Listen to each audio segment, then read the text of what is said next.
야고보서 5장 7절에서 11절 내용입니다. 야고보서 5장 7절에서 11절 말씀 서로 교독하시고 마지막 절은 같이 읽겠습니다. 그러므로 형제들아, 주께서 강림하시기까지 길이 참으라. 보라, 농부가 땅에서 나는 귀한 열매를 바라고 길이 참아 이른 비와 늦은 비를 기다리나니 너희도 길이 참고 마음을 굳건하게 하라. 주의 강림이 가까우니라. 형제들아, 서로 원망하지 말라. 그리하여야 심판을 면하리라. 보라, 심판주가 문 밖에 서 계시니라. 주의 말한 선지자들을 고난과 오래 참음의 본으로 삼으라. 보라, 인내하는 자를 우리가 복되다 하나니 너희가 욥의 인내를 들었고 주께서 주신 결말을 보았거니와 주는 가장 자비하시고 긍휼히 여기시는 이시니라. 아멘. 모기가 스님한테 물었습니다. 아니, 파리는 가까이 오면 휘휘 내쫓고 쫓으면서 우리는 가까이 오면 왜 무조건 때려 죽이십니까? 그 스님이 야 이놈아, 파리는 죽으라고 비는 신용이라도 안 하냐? 그래도 너무합니다. 스님이 살생하면 됩니까? 이렇게 얘기하니까 스님이 하는 말이, 야, 남의 피 빨아먹는 놈은 살생이 아니라 천도다. 그러더라고요. 그냥 묻자고 한 얘기입니다. 이게. 여러분, 제가 이번 주 말고요, 그 앞주에 신문에 보니까 미국 캘리포니아 주의 그 오하이오에 있는 41세 되는 베치 데이비스라는 여자가 자기 가까운 친구들과 친척들을 초대해서 마지막 생일 파티를 한 기사를 읽었습니다. 특별한 드레스 코드는 없고 자유롭게 노래하고 춤추며 즐거운 시간을 보내는 파티였습니다. 한 가지 규칙이 있었는데 그것은 절대로 파티 주인공 앞에서 울면 안 된다는 것이었습니다. 건위축성 척상경화증, 우리말로 하면 류게릭, 우리말이 아니죠 이건 우리가 잘 아는 대로 하면 류게릭 병인데요, 이 병을 앓고 있는 데이비스라는 이 여자가 직접 준비한 생애 마지막 파티였습니다. 데이비스는 캘리포니아 주가 지난 6월에 미국 연방으로서는 5번째로 시한부 환자에 대한 안락사를 허용한 지 한 달여 만에 안락사를 택하기로 결정했습니다. 캘리포니아는 기대 생존, 다시 말하면 의사가 한 6개월밖에 못 삽니다. 기대 생존 6개월 이하에 있는 사람에게 스스로 약물을 복용할 결정할 능력을 가지고 있는 환자에 한해서 합법적으로 의사로부터 약물을 처방받아 생을 마감할 수 있도록 하고 있습니다. 난치병이 류게릭병을 악화되어서 몸을 제대로 가눌 수가 없고 제대로 말할 수 없게 된 데이비스는 존엄하게 죽을 것을 결정하고 안락사법이 통과된 이후에 자신의 최후를 계획했습니다. 그리고 23일, 24일 이틀간 생애 마지막 생일 파티를 열고 가까이 있는 친척들과 지인들 30명가량을 초대해서 자신의 마지막 길을 배웅하게 했습니다. 파티에 모인 사람들은 첼로와 하모니카를 연주하고 데이비스가 좋아하던 동네 피자를 함께 먹고, 그리고 그가 가장 좋아하던 영화를 함께 보고, 그리고 데이비스 자신이 입던 옷을 친구들에게 나누어 주어서 그 옷을 입고 축하 파티를 벌이고, 그리고 저녁에 될 무렵에 마지막 작별 키스를 하고, 그리고 마지막으로 가족들과 함께 친지들과 친구들과 함께 일몰을 보고, 그리고 가족들과 친구들과 친지들이 지켜보는 가운데, 간병인과 의사들이 지켜보는 가운데 약물을 투여받고 마지막 숨을 거두었습니다. 류게릭병을 진단받은 직후에 우리 버킷리스트라고 있죠. 죽기 전에 자기가 해야 될 리스트를 썼는데 그 중에 하나가 일본 여행이었고, 그리고 일본 여행에서 사온 기모노를 입은 채로 마지막 숨을 거두었다고 합니다. 마지막을 지켜본 언니 켈리 데이비스는 힘든 일이었고 지금도 여전히 힘들다, 눈물을 참기 위해서 여러 차례 동생 앞을 떠나야 했다라고 하면서, 그렇지만 파티에 모인 사람들 모두 동생을 이해했고 동생의 결정을 존중했다고 말했습니다. 한 친구는, 베치는 모두가 바랄 만한 가장 아름다운 죽음을 자신에게 선사했다며 자신의 죽음을 예술작품으로 성화시켰다고 표현했습니다. 이 사람이 원래 직업이 화가였습니다. 여러분은 이 기사에 나오는 그 배치 데이비스의 행동에 대해서 어떻게 생각하십니까? 이 데이비스를 보면서 자신의 생명을 스스로 끊은 것에 대해서 우리가 기독교인으로서 비난할 수 있겠는가 하는 것입니다. 얼마나 고통스러우면 이런 결정을 했을까요? 스스로 무기력하게 죽어가는 자기 자신을 바라보는 고통이 얼마나 컸으면 오히려 존엄하게 죽기로 결정했겠는가 하는 것입니다. 만약 내 삶에 이런 고난이 닥친다면 나는 어떤 결정을 할 것인가 하는 것입니다. 여러분, 우리 인생은 언제 어떤 일이 일어날지 모르는 삶을 살고 있습니다. 저는 이번 주 수요일, 목요일 이틀간 제가 휴가를 앞에 조금 썼기 때문에 이틀 휴가를 얻어서 본가에 어머니 집에 갔습니다. 어머니가 최근에 아버지 돌아가시고 마음도 힘드시고 그러는 가운데 이제 집을 새로 지으려고 하니까 집 치우는 게 너무 힘들어서 40년 만에 집을 치워야 되니까 너무 힘들어서 힘들어 하셔서 짜증을 내셔서 이 더운 여름에 내가 집 짓자 하더냐 그랬어. 가만히 계시라고 내가 하겠다고 하고 가서 수요일 아침부터 아들하고 또 친구 하나를 데려가서 3명이서 열심히 했습니다. 일을 마치고 이제 저녁에 저녁 먹으러 가자고 급하게 이제 8시가 다 돼가지고 저녁 먹으러 가려고 이렇게 가려고 철사동에 놓은 거 있잖아요. 보통 시골에 철사. 그걸 이제 꺼내는데 뭐 하나 이게 탕 튀더라고요. 철사 가장 크고 센 강철 철사가 제 눈에 딱 맞춘 거예요. 그 놀랍게도 제가 안경을 끼지 않았습니까? 이 안경이 유리가 아니고 플라스틱이었습니다. 그렇지. 제가 예수의 흔적이 아니라 그 흔적을 가지고 왔습니다. 그래서 제가 이 흔적을 오래 갈 길을 했습니다. 안경을 교체할까 생각하다가 조금 이렇게 해보면 약간 잘 그렇게 해도 왜 제가 이걸 갖기로 했냐면 나는 언제든지 이 일을 당할 수 있다. 제가 선뜻 하더라고요. 만약 안경이 없었다면 바로 그게 눈을 때렸을까라는 생각이 들더라고요. 그리고 제가 어릴 때 저녁을 먹고 남일대 해수욕장에 놀러 갔습니다. 아들과 그 친구와 함께. 어릴 때 밤에 수영을 많이 했거든요. 밤 수영이 너무 하고 싶었습니다. 정말 밤에 강가에서 목욕해 본 분 계신지 모르겠지만 저희도 어릴 때 밤에 수영을 많이 했거든요. 동네 친구들이 모여요. 너무 멋있었습니다. 그래가지고 또 사진 하나 착 찍었지 않습니까? 청년부들한테 가동에 올려놨습니다. 혹시 아들이 있는 분들은 보시기 바랍니다. 그리고 이제 또 하나의 미션.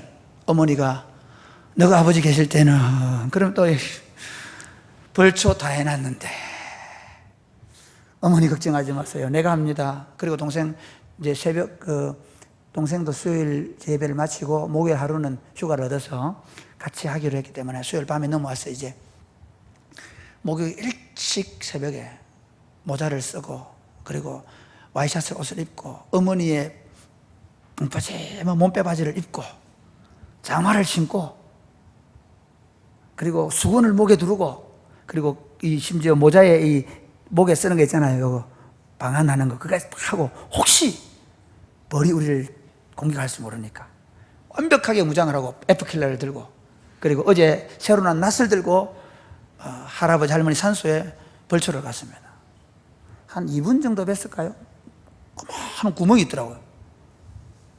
시커멓게 나와서 뱀인 줄 알고 놀래가지고 보니까 뱀이 아니고 큰 벌인데 제가 보기에는 매미만 했습니다. 왱 날아오더니 그냥 푹 쏘는데 얼마나 아픈지 막. 그 순간 동생 보고 벌이다 그러니까 동생이 이제 막 모기약을 팍 뿌리는데요. 벌이 모기약 겁을 안 내더라고요. 오히려 이게 점점 숫자가 많아지는데 그러더니 막 여기 와서 팍 쏘고 막 뒤를 팍 쏘고 이러는데 죽겠더라고 이래요. 달리자 그래가지고 문제는 길을 그놈들이 막고 있어요. 제 길을.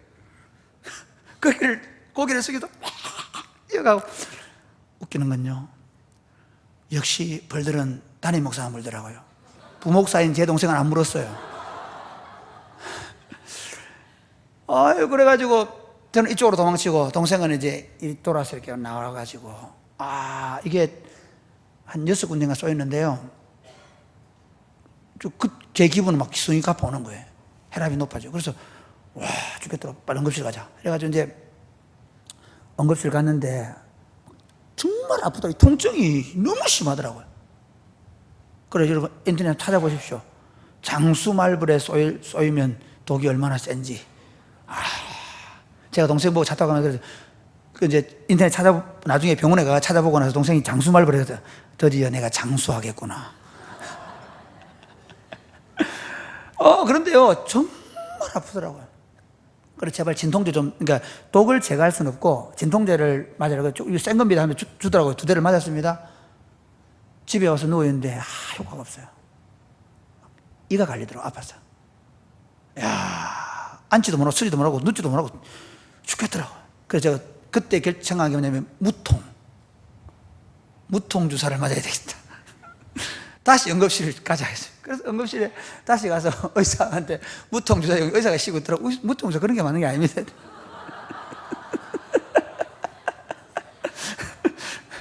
그러더니 의사가 그 과장을 부르더니 이제 처방을 해가 의사가 주는 좀 센 진통제를 맞고 하는 말에 이제 조금 있으면 가라앉습니다. 그러더라고요. 그래 이제 그걸 맞고 나니까 못 참을 만큼 아픈 거는 지나가더라고요. 그래서 한 오후 3시까지 이렇게 누워있는데, 그때 제가 누워서 생각한 게 뭔지 아십니까? 하루가 참기 어렵더라고요. 이 아픈 걸 하루를 못 참겠더라고요. 그리고 또 이거 오늘 좀 아프고 한 3일만 아프면 괜찮다고 하는데, 그 순간을 언제 이게 안 아파질 것인가 그 생각밖에 안 나요.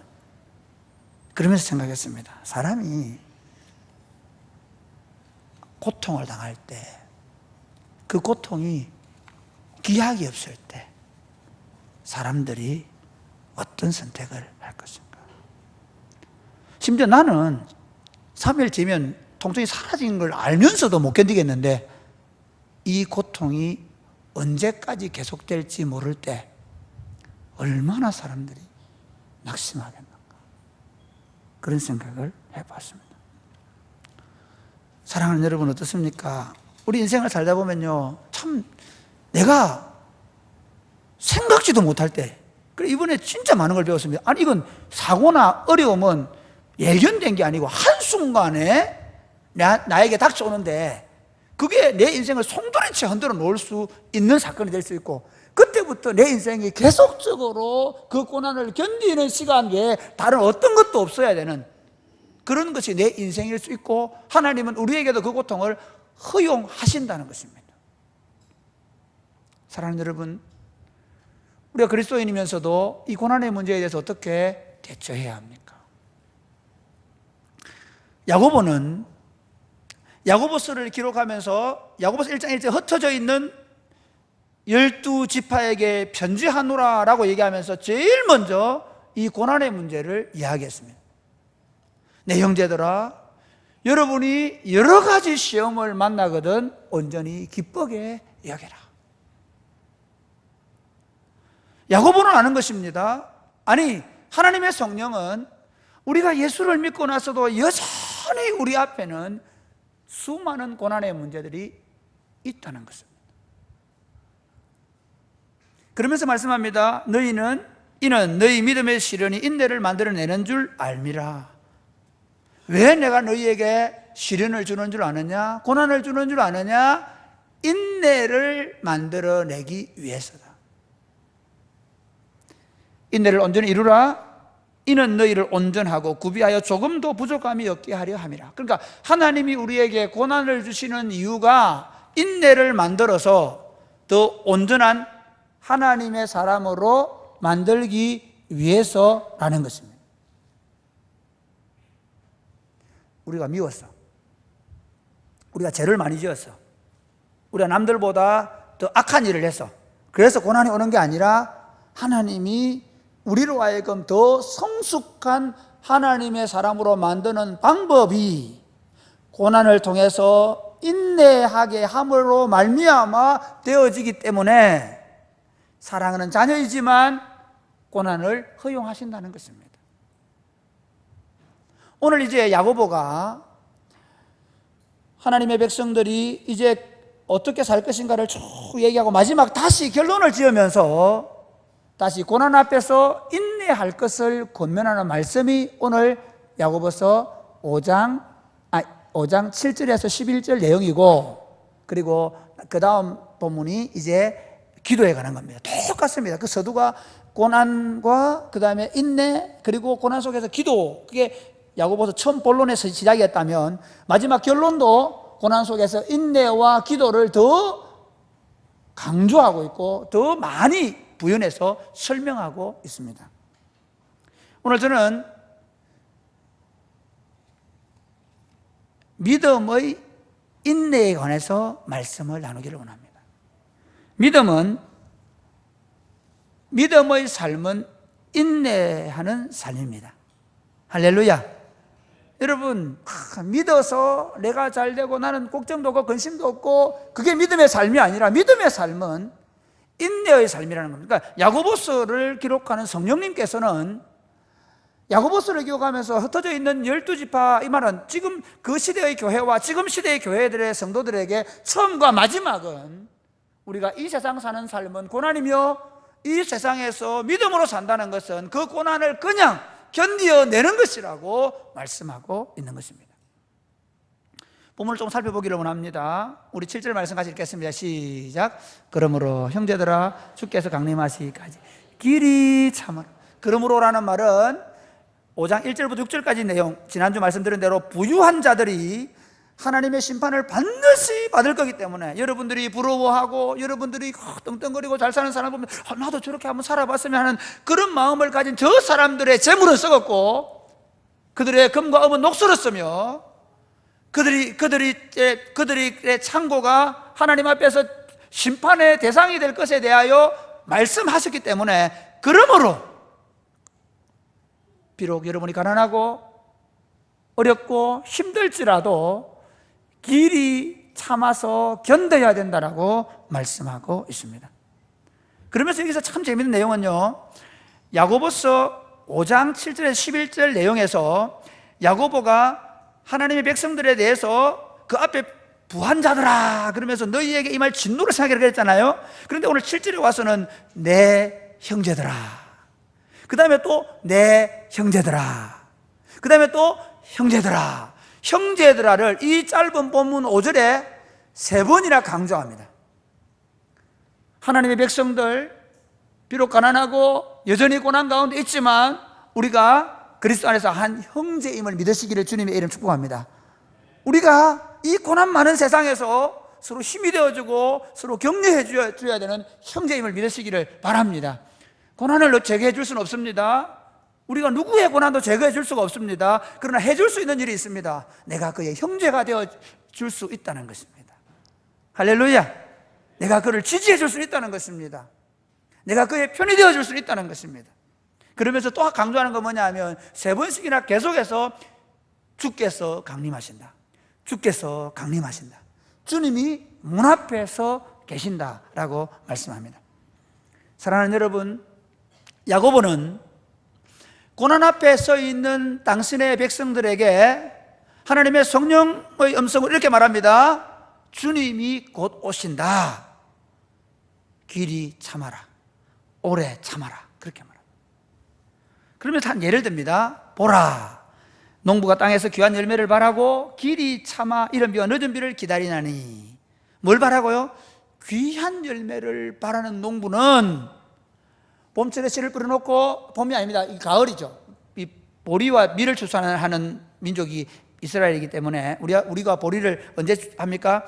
가을에 씨를 뿌리는 것처럼 이 사람들도 10월 달에 씨를 뿌려 놓으면 반드시 그 기간 동안에 비가 옵니다. 이게 이른 비입니다. 늦은 비는 언제 오느냐면 보리 알이 이제 탱글탱글해가 물이 찼을 때 그때 한번 비가 샥 오고, 그리고 6주 동안 비가 오지 않는 상황 속에서 이제 그 보리 알이 연그러지는 그게 늦은 비입니다. 근데 놀라운 건 이스라엘은 이 이른 비가 오는 시기와 늦은 비 오는 시기가 정확하다는 겁니다. 안 오면 어떻게 합니까? 어쩔 수 없습니다. 농부가 할 수 있는 일이 뭡니까? 씨 뿌려놓고 기다리는 길 외에 다른 아무것도 할 수 있는 게 없습니다. 마찬가지입니다. 오늘날 기독교회가 자꾸 뭘 얘기하냐면 할 수 있습니다. 믿으시면 됩니다. 그렇게 얘기합니다. 사실 성경의 정신은 그게 아닙니다. 오늘날 우리가 찾아야 회복해야 될 게 뭐냐 하면 고난 가운데 그냥 견뎌내는 겁니다. 고난을 그냥 견뎌내는 겁니다. 우리 성도들 가운데 여러 가지 어려운 일을 만납니다. 이걸 어떻게 해결해 볼까? 저렇게 해볼까? 아니고 성경이 말하는 건 뭐냐 하면 그 고난을 그냥 견뎌내는 것입니다. 대충 해결할 수 있는 일이 있을 수 있겠죠. 그러나 우리 인생의 문제를 한번 생각해 보십시오. 여러분이 해결할 수 있는 문제가 얼마나 됩니까? 고부 간의 갈등, 부부 간의 갈등, 부모와 자식 간의 문제, 또는 그 외에 수많은 재난들 앞에서 우리가 할 수 있는 일이 얼마나 됩니까? 별로 없습니다. 단지 우리는 견뎌내는 것입니다. 왜 견뎌낼 수 있습니까? 그것은 결말이 있기 때문에, 우리 주님이 다시 오시기 때문입니다. 우리 주님이 다시 오셔서 우리 삶에 대해서 정당한 평가를 그때 해 주실 것이기 때문입니다. 할렐루야. 그래서 이렇게 얘기하면 8절 말씀 같이 시작. 너희도 같이 시작. 너희도 길이 참고 마음을 굳건하게 하라. 주의 강림이 가까워. 지금 너희가 농부들이 늦은 비가, 이른 비가 오고 또 늦은 비가 오기를 기다려서 그 결실을 기다리는 것처럼 너희가 할 수 있는 일은 딱 한 가지다. 오래 참는 거다. 지금 그 고난 가운데서 오래 참는 거다. 그러면서 오래 참으면서 이게 잘 안 되는 게 마음이 흔들리는 거예요. 고난이 한 번 오고 두 번 오면 마음이 흔들려요. 그렇죠. 한 번 올 때는 괜찮은데 두 번 올 때는 이거 죽는 거 아이가 싶어요. 세 번째 올 때는 마음 생각이 많아지는 거예요. 마음을 굳건하게 해라. 그러면서 이렇게 얘기합니다. 9절 말씀 시작. 형제들아 서로 원망하지 말라. 그리하여 심판을 면하리라. 보라 심판주가 문 밖에서 계시니라. 고난이 오면 사람들이 뭐합니까? IMF 때 사람들이 이혼을 많이 했습니다. 집에 경제적인 문제가 생기면 어떻게 합니까? 아내는 남편을 원망합니다. 우리 교회가 지금 은혜롭게 잘 되니까 원망하는 일이 거의 없죠. 그런데 교회에 조그마한 문제 하나 터져 보십시오. 사실 목회하면서 제일 걱정이 뭐냐면 혹시 문제가 생길까 싶어서 사실은 저도 긴장합니다. 왜? 교회 공동체가 보면요, 어려운 일을 만나면 어떻게 해야 됩니까? 아이고 목사님 얼마나 힘들게 이렇게 돼야 되는데 어째요? 목사님이 왜 가락했노? 목사님은 그때 뭐 했노? 장로님들 그때 뭐 했노? 그래 하지 마시기를 미리 얘기 드립니다. 할렐루야. 아멘 안 하네 아무. 할렐루야. 예, 어려운 일 생기면요, 여러분 우리 교단의 샘물교회 이전에 박은조 목사님이 그때 그 아프가니스탄 갔을 때 그런 일이 있었잖아요. 그런데 교회가 얼마나 잘 했습니까? 일을. 그런 일 생기면 그렇게 해결할 수 있는 교회가 드물어요.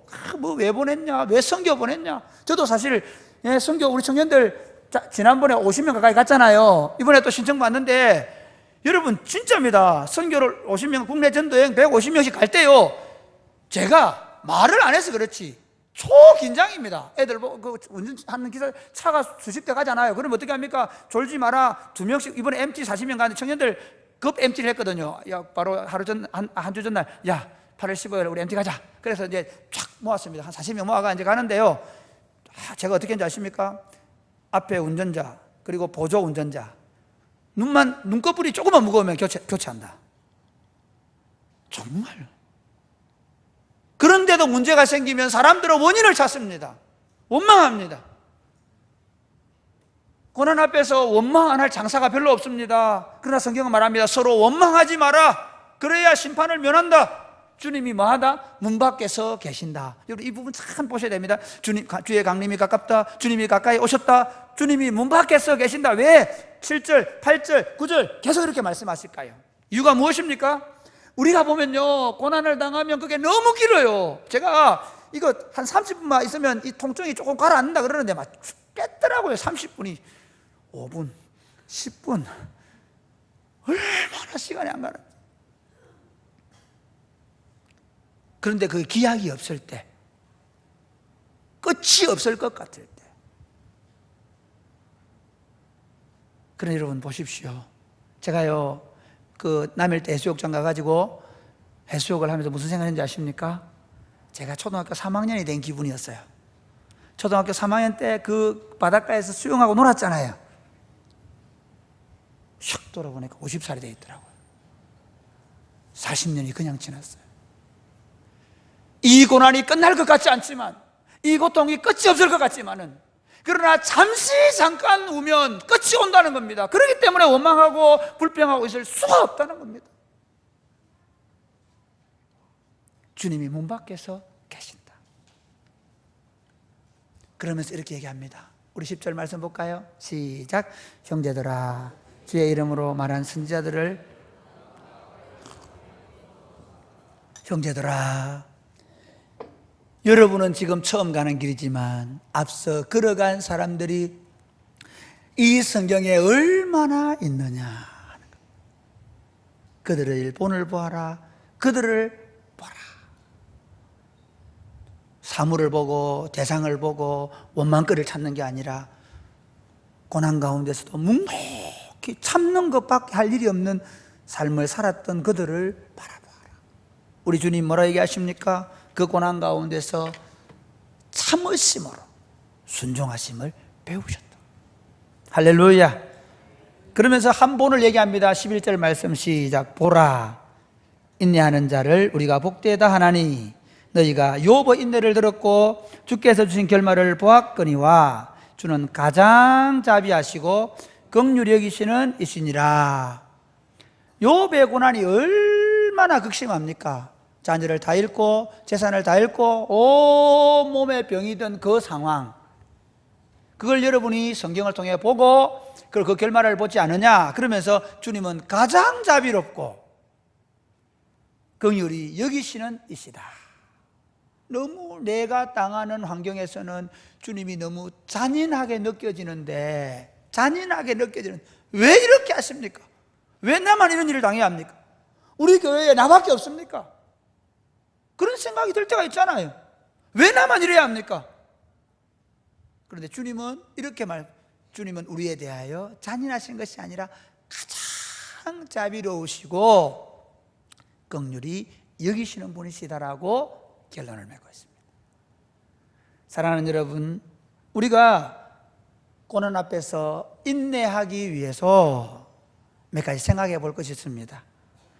우리 한번 적용하면서 몇 가지 생각해 보겠습니다. 첫째로는 한번 같이 해볼까요? 반드시 주님이 재림하신다는 사실을 믿으시기 바랍니다. 반드시 끝이 있다는 겁니다. 신앙의 여정에서 가장 힘든 게 뭐냐 하면 이 고난의 시간이 끝도 없이 있을 것이라 생각하는 겁니다.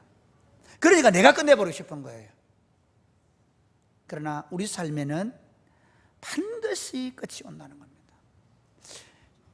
신앙생활하면서 왜 사람들이 믿음이 자꾸 흐려지고, 그리고 왜 고난 앞에서 넘어지고 유혹 앞에서 넘어지느냐 하면 그 끝을 못 보기 때문입니다.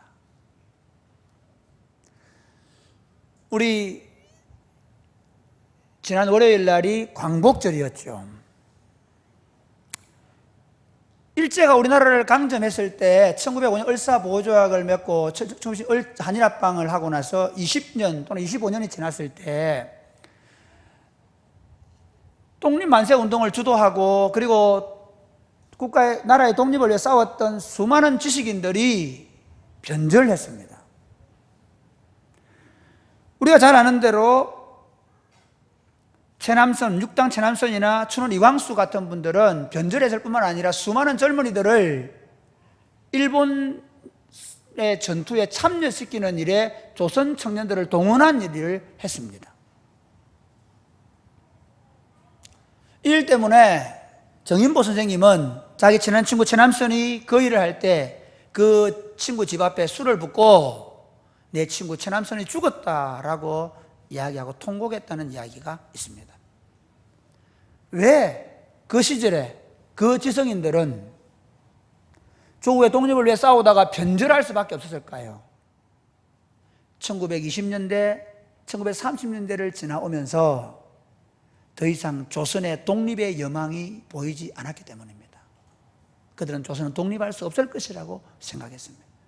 그렇기 때문에 변절했던 것입니다. 그러나 정인보 선생님은 그 어려움 속에서도 수많은 회유가 있었고 감옥에 갇히는 일도 있었고 그런 힘든 일이 있었지만 변절하지 않았습니다. 그분이 가사를 쓴 노래가 광복절 노래입니다. 잘 아시죠?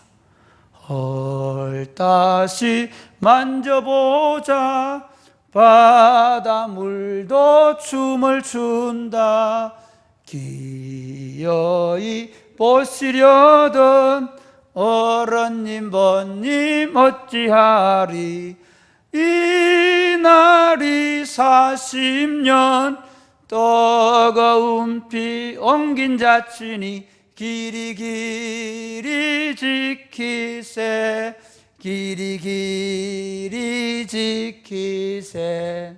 제가 저녁에 MT 가가지고 기도하고 마쳤는데요, 정말 제가 그 강복절 날 이 노래를 한번 부르고 싶었습니다. 이 광복이 오기를 염원하면서 때로 자신의 몸을 던지고 감옥에서 죽어가고 그 고통을 당하면서도 그 끝을 본 사람들이 있어요. 사랑하는 여러분, 신앙생활도 마찬가지입니다. 그냥 쉽게 타협해서 대충 살아도 되는 것처럼 보일 수 있습니다. 같이 신앙생활 하지만 자기의 안위와 자기의 모든 것을 다 챙기고도 그리고도 편안하게 신앙생활 하는 것처럼 보일 수 있습니다. 왜 나만 이런 고생을 해야 되는가? 왜 나만 이런 고난을 당해야 되는가? 그런 생각이 있을 수 있습니다. 그러나 사랑하는 여러분, 오늘 7절, 8절, 9절에서 계속 하시는 말씀이 주의 강림이 가깝다. 주의 강림이 가깝다. 보라, 심판주가 문 앞에 서 계신다. 할렐루야. 1절부터 6절까지 내용과 지금 7절부터 9절까지 내용을 보셔야 합니다. 앞에는 잘 먹고 잘 살고 떵떵거리는 사람들 때문에 지금 성도들의 마음이 유혹을 받고 있습니다. 그런 상황 속에서 그 잘 먹고 잘 살고 그냥 편안하고 행복하게 사는 것에 대한 동경이 아니라 문 앞에 서 계신 주님, 그분을 보고 믿음 생활 해야 한다는 것입니다. 할렐루야. 우리가 끝까지 인내하기 위해서는 두 번째로 승리를 확신해야 합니다. 할렐루야. 여러분, 예수님의 재림은 믿는 자의 승리 때문에 우리가 기다리는 겁니다. 그냥 재림하면 어떻게 될 것이 아닙니다. 주님은 우리를 승리를 보장하고 우리를 부르신 줄 믿으시기를 주님의 이름으로 축복합니다. 누구든지 승리합니다. 큰 교회 목회한 사람만 승리하는 게 아닙니다. 위대하고 대단한 일을 한 사람만 승리하는 게 아닙니다. 사실 믿음의 사람은 뭔가 크고 대단한 것이 아니라 지금 내 앞에 닥친 수많은 고난들을 어떻게 믿음으로 극복했느냐가 관건입니다. 이 말씀을 준비하면서 요한계시록을 보았는데요, 요한계시록에 보면 7교회가 나옵니다. 그 7교회에 주시는 하나 같은 약속이 뭐냐, 마지막 결론의 약속이 뭐냐 하면 하나같이 승리를 약속합니다. 그 교회 가운데는 하나님의 책망을 받는 교회도 있습니다. 그 교회 가운데는 신앙생활 잘하는 교회도 있지만 흐지부지하게 하는 교회도 있습니다. 그런데 주님의 약속은 뭐냐 하면 이기는 그들에게는 그렇게 말합니다. 사랑하는 여러분, 내 주변이 어떻다고 얘기하지 마시기 바랍니다. 우리 교회가 어떻다고 얘기하지 마시기 바랍니다. 내가 어떠냐를 보시기 바랍니다.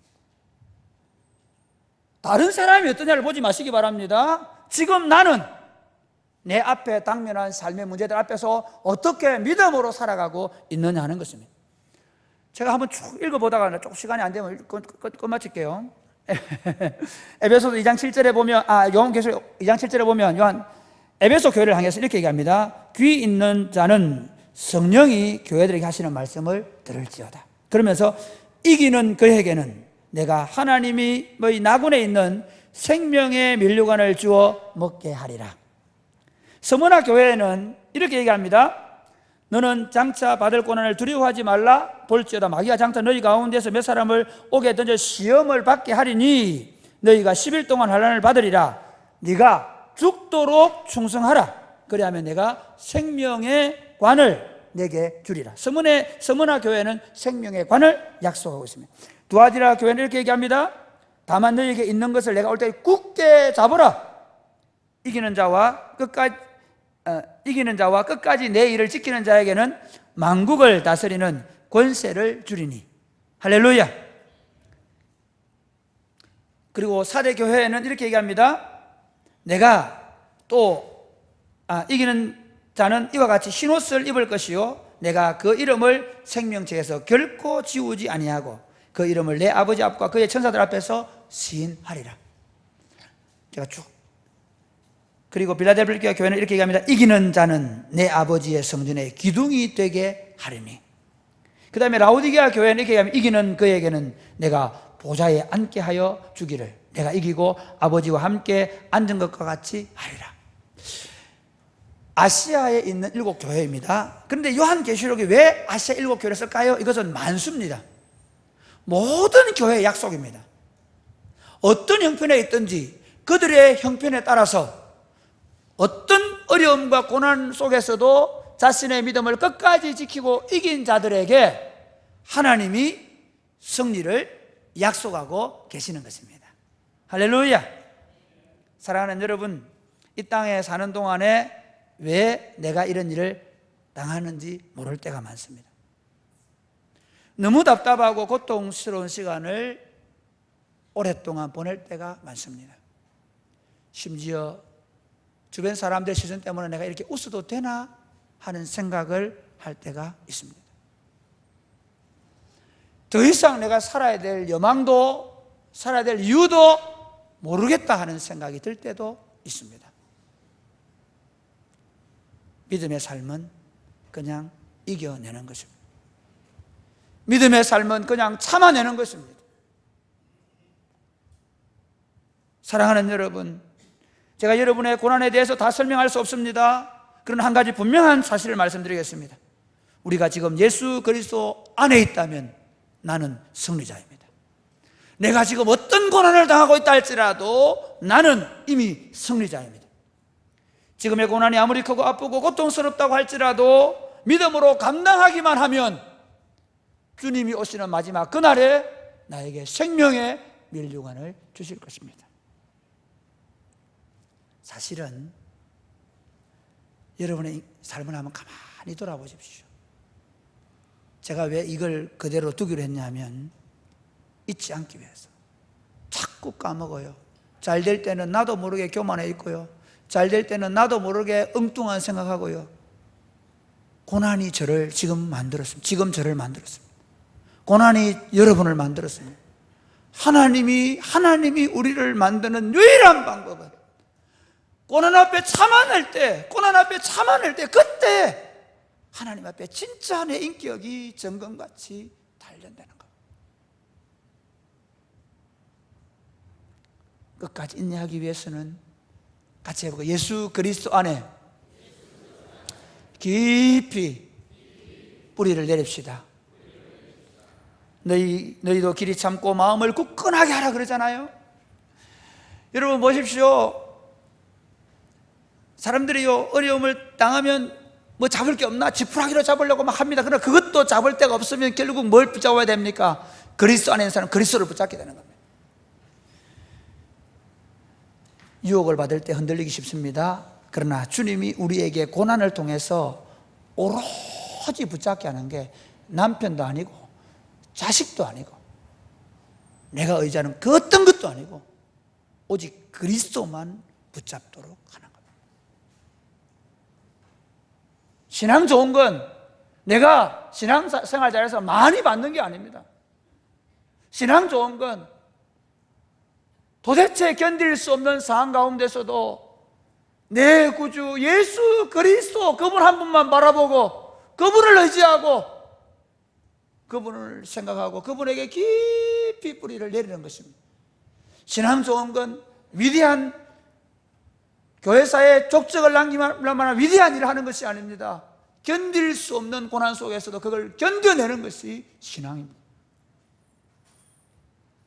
골로새서 2장 6절에 7절에 보면 그러므로 너희가 그리스도 예수를 주로 받았으니 그 안에서 행하되 그 안에 뿌리를 박으며 세움을 받아 교훈을 받은 대로 믿음에 굳게 서서 감사함을 넘치게 하라. 할렐루야. 나는 뜻을 모릅니다. 나는 왜 그렇게 하는지 모르겠습니다. 그러나 장차 주님이 오시면 그때 나에게 내가 살아온 것에 대해서 정확하게 보게 할 것입니다. 그때까지 나는 감사하겠습니다. 이 몸의 소망 무엔가 우리 주 예수뿐일세. 우리 주 예수 밖에는 믿으리 아주 없도다. 같이 해볼까요? 다시 한 번 더. 이 몸의 소망 무엔가 우리 주 예수뿐일세. 우리 주 예수 밖에는 믿으리 아주 없도다. 주 나의 반석 있으니 그 위에 내가 서리라. 그 위에 내가 서리라.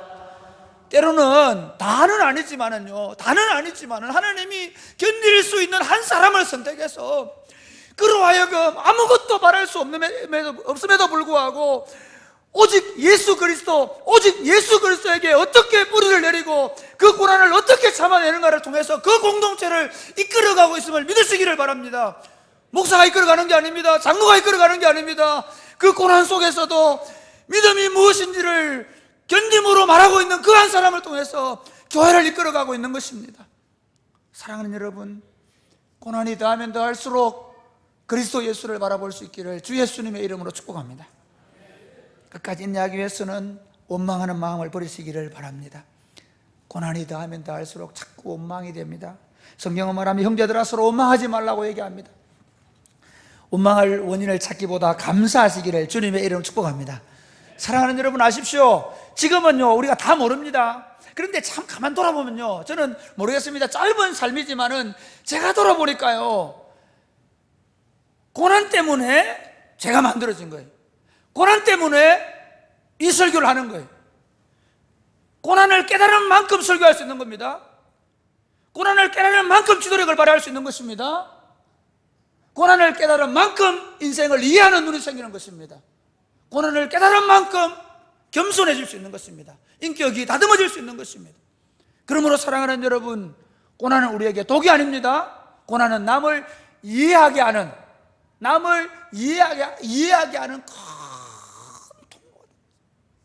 고난은 인생을 바라보는 마치 큰 망원경과 같은 그런 시야를 줍니다. 사랑하는 여러분, 우리가 인생을 지금까지 걸어왔지 않습니까? 조금 가진 것 때문에, 남들보다 조금 더 누리는 것 때문에, 그것 때문에 너무 좋아하지 마시기 바랍니다. 혹시 누구 고난당하는 사람이 있으면 왜 저래? 그런 눈으로 바라보지 마시기 바랍니다. 오히려 그 고난을 이겨내는 그분 때문에 우리 교회가 가고 있는 겁니다. 로마서 8장 28절에 보면 우리가 알거니와 하나님을 사랑하는 사람과 그 뜻대로 부르심을 입은 자들에게는 모든 것이 합력하여 선을 이루느니라. 할렐루야. 왜 그 말을 하는 줄 아십니까? 환난이나 핍박이나 기근이나 적신이나 위험이나 칼이 그들을 도사리고 있는데, 믿음의 사람들은 뭘 믿느냐 하면 그 어떤 고난 속에서도 하나님은 반드시 합력해서 선을 이룬다는 것입니다. 할렐루야. 마지막으로 끝까지 인내하기 위해서는 앞선 믿음의 선진들을 바라보십시오. 남편 바라보면 넘어집니다. 옆에 있는 집김사님 바라보면 넘어집니다. 나보다 앞서서 나보다 더 처절한 믿음의 삶을 살았던 사람들을 바라보라. 오늘 한국교회는요, 나보다 더 좋은 차를 사는 사람을 바라보고 있어요. 오늘 한국교회 목사들은요, 나보다 더 큰 예배당을 지어가 더 많은 교인을 모은 그 목사들만 바라보고 있으니까 상대적인 패배감이 충만합니다. 교회 교인들은 예배당에 와서 예수 그리스도를 바라보고 어떻게 더 고난당하고 어려운 사람들을 위로하고 격려할 것인가가 아니라 누가 더 좋은 옷을 입고 오고 누가 더 성공적인 삶을 사는가에 관심을 갖는 경우를 종종 봅니다. 이제 우리도 살 만큼 살았지 않습니까? 이부 예배 어르신들 살 만큼 살았지 않습니까? 이제 인생에 대하여 눈이 열릴 때가 됐지 않습니까? 우리 앞에 허다한 구름과 같은 증인들이 있지 않습니까? 그 믿음의 싸움을 올곧게 싸워서 승리의 걸음을 걸어가신 분들이 우리 눈앞에 있지 않습니까? 사랑하는 여러분, 우리 앞에 여러 가지 수많은 고난이 있다 할지라도 우리 앞서 믿음의 길을 걸어갔던 선진들을 바라보면서 그들이 그 고난을 넉넉히 이겼던 것처럼 우리를 이기게 하실 주님을 믿음으로 지금 여러분의 고난을 이겨나가는 저와 여러분 될 수 있기를 주님